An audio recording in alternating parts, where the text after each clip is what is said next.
Jansangram news, बातमीची सत्यता हीच आमची ओळख.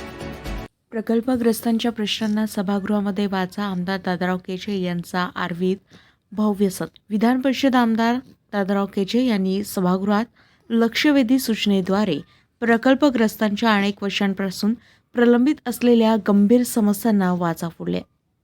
प्रकल्पग्रस्त सुशिक्षित बेरोजगार संघटनेच्या मागण्यांच्या अनुषंगाने नोकरी किंवा नोकरीच्या पर्यायी म्हणून सानुग्रह अनुदान देण्याबाबत तात्काळ निर्णय घेण्यात यावा अशी ठोस मागणी त्यांनी केली आहे. या संदर्भामध्ये नुकताच उच्च न्यायालयाचा निकाल आला असून महसूल व वन विभाग आयुक्त कार्यालय नागपूर आणि जिल्हाधिकारी कार्यालय वर्धा यांना 12 आठवड्यामध्ये कारवाई करण्याचे आदेश देण्यात आले.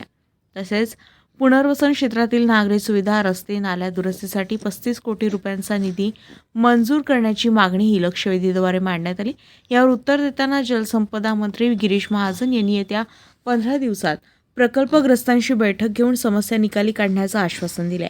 या उल्लेखनीय भूमिकेबद्दल आर्वी येथे प्रकल्पग्रस्त सुशिक्षित बेरोजगार संघटनेतर्फे आमदार दादाराव केचे यांचा शाल व श्रीफळ व पुष्पगुच्छ देऊन भव्य सत्कार करण्यात आला. यावेळी संघटनेचे पदाधिकारी, ज्येष्ठ पत्रकार तसेच शेकडो प्रकल्पग्रस्त बांधव मोठ्या संख्येने उपस्थित होते.